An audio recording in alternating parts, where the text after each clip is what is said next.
வணக்கம் மக்களே. இன்றைக்கி நம்ம இந்த வீடியோவில் இந்த சிறுமி ஒரு பிரபல நடிகையாக இருந்திருக்காங்க.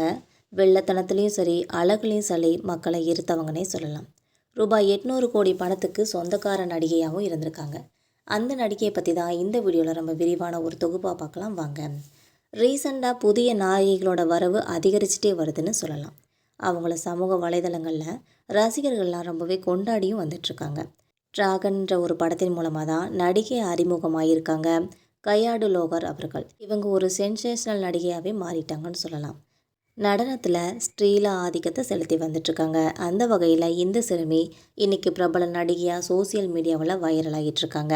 அதாவது அவங்க தான் நடிகை ருக்மணி வசந்த் அவர்கள் என்பது குறிப்பிடத்தக்கது.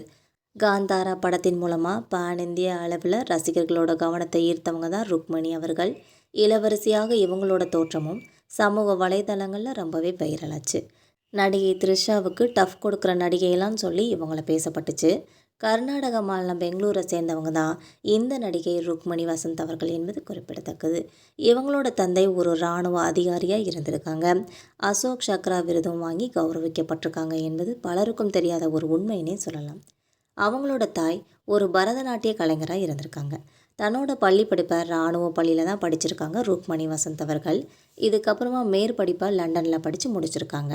இதுக்கப்புறமா 2019ஆம் ஆண்டு பிரைடல் ட்ரெய்லரி அப்படிங்கிற ஒரு கன்னட திரைப்படத்தின் மூலமாக தான் நடிகையாக அறிமுகமாக இருக்காங்க. இதுக்கப்புறம் அதே ஆண்டு வெளியான அப்ஸ்டார்ஸ்ன்ற ஒரு இந்தி படத்துலையும் நடிச்சிருக்காங்க.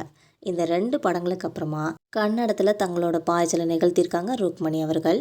அதாவது 2023 ரஷித் செட்டின்ற நடிப்பில் வெளியான சப்த சடகரச்சா அப்படிங்கிற ஒரு படத்தில் நடிச்சிருக்காங்க. இதுக்கப்புறம் பக்க வீடு சைடு பீன்ற படங்களையும் நடிச்சிருக்காங்க. இந்த 2 படங்களுமே மொழியை தாண்டி ரசிகர்களோட கவனத்தை வாங்கியிருக்கு. பெரிய அளவில் ரசிகர்களோட கவனத்தை ஈர்த்ததுனால ஒரு காதல் காவியம்னு சொல்லி இந்த படத்தை எல்லாருமே பாராட்டி தள்ளியிருக்காங்க. இதுக்கப்புறம் 2024ஆம் ஆண்டு அப்புடு இப்புடு எப்புடு அப்படின்ற ஒரு படத்தின் மூலமாக தெலுங்கு நடிகையாகவும் அறிமுகமாயிட்டாங்க.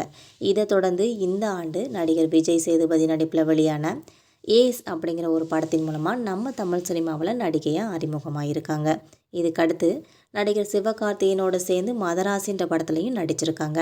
இப்படித்தான் நம்ம தமிழ் ரசிகர்களுக்கு இவங்க பரிச்சயமானாங்கன்னே சொல்லலாம். இதுக்கப்புறமா ரீசண்டாக ருக்மணி வசந்த் அவர்களோட நடிப்பில் வெளிவந்த காந்தாரான்ற படம் ரூபாய் 800 கோடிக்கும் அதிகமான வசூலை ஈட்டி கொடுத்துருக்கு. இந்த படத்தில் வெள்ளத்தனத்தில் கலக்கியிருப்பாங்க ருக்மணி அவர்கள். அதாவது அவங்களோட மறுபக்கம் ரசிகர்களை இன்னுமே கவனத்தை ஈர்த்திருக்கு. இப்போ ருக்மணி வசந்தோட சின்ன வயசு புகைப்படங்கள் தான் சமூக வலைதளங்களில் ரொம்பவே வைரலாகி வந்துட்டுருக்குது. இதை இணையதளவாசிகள் ரொம்பவே வைரலாக்கி வராங்க என்பது குறிப்பிடத்தக்கது. தேங்க்யூ.